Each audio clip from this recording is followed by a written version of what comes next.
saveur divine. Cette bonne nouvelle du royaume sera prêchée dans le monde entier pour servir de témoignage à toutes les nations. Alors viendra la fin. Ce pain céleste vous est présenté par Immaculée Niraneza.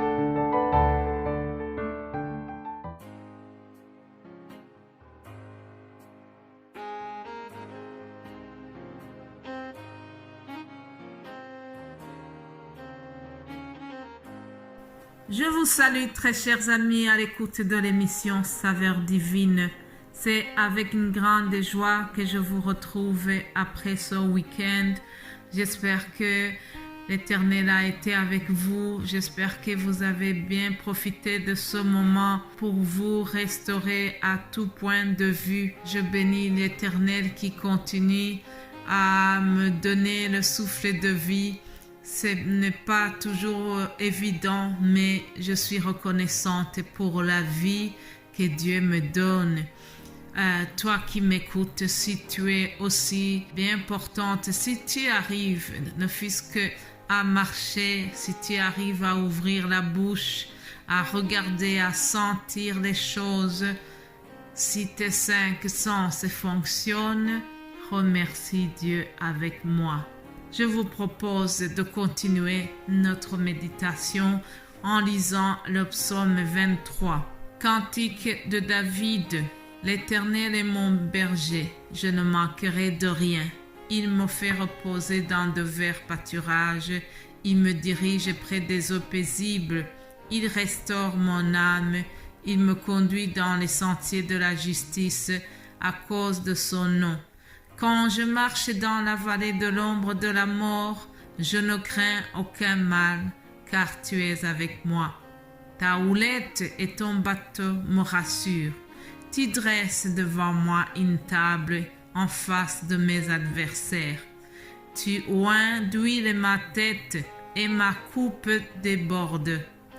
Oui, le bonheur et la grâce m'accompagneront tous les jours de ma vie, et j'habiterai dans la maison de l'Éternel jusqu'à la fin de mes jours. Alléluia.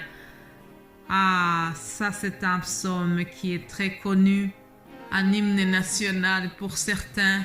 Vraiment, c'est un psaume que j'aime beaucoup et j'ai voulu que nous puissions ouvrir la semaine ici en récitant ce psaume. Je vous invite à vous approprier des paroles de foi qui accompagnent ce psaume. J'espère que l'Éternel est ton berger. Si tu l'as élu comme ton berger, je t'assure que tu ne manqueras de rien. Que l'Éternel soit ton berger. Il nous fait reposer dans de verts pâturages. Il y a beaucoup de choses qui nous fatiguent, il y a beaucoup de choses qui nous pèsent, mais l'Éternel est là pour te faire reposer, pour te donner un repos. C'est son souhait. L'Éternel veut restaurer notre âme. L'Éternel veut marcher avec nous. Alléluia. Je prie que l'Éternel marche avec toi durant la semaine qui arrive. David a déclaré: quand je marche dans la vallée de l'ombre de la mort, je ne crains aucun mal, car tu es avec moi. Mes bien-aimés de Dieu, il arrive qu'on ait l'impression de marcher dans la vallée de l'ombre de la mort. Je me rappelle lorsque nous étions en plein confinement, quand il y avait le Covid qui faisait rage. Même quand on sortait, on sentait vraiment la mort. On avait tellement peur de la mort. On entendait des morts ici et là, des hôpitaux qui étaient débordés, les gens qui mouraient comme des mouches. Vraiment, on sentait la mort partout. Mais David ici a déclaré que même dans la vallée de l'ombre de la mort, il n'a pas peur. Voilà, chers amis, je souhaite que nous puissions arriver à un niveau où nous n'avons pas peur de la mort. Puis il a dit: ma coupe déborde. Tu oins d'huile ma tête et ma coupe déborde. Je prie que ta coupe de joie déborde, que ta coupe de bonheur déborde, que ta coupe de confiance en Dieu déborde durant cette semaine, que ta coupe de bonheur déborde au nom de Jésus-Christ. Oui, le bonheur et la grâce nous accompagneront durant cette semaine qui arrive.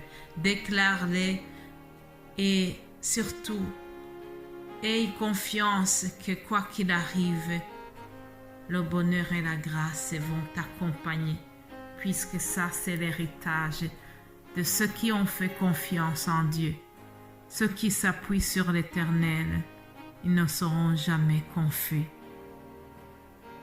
Je vous souhaite vraiment de garder ce psaume comme un fil conducteur de notre semaine.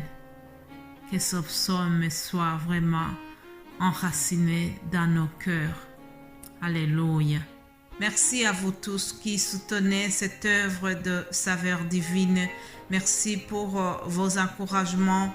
Vraiment, que Dieu vous bénisse abondamment. Vous tous qui priez pour moi, vous tous qui soutenez le ministère Saveurs Divines par la prière et par d'autres moyens.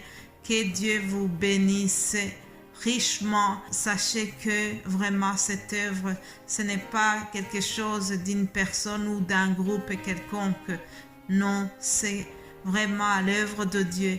Nous servons le Seigneur et nous voulons vraiment que tout le monde vienne à Christ. C'est ça l'objectif de Saveurs Divines. Alors, si tu fais quelque chose pour entrer dans cet appel, vraiment que Dieu te bénisse abondamment.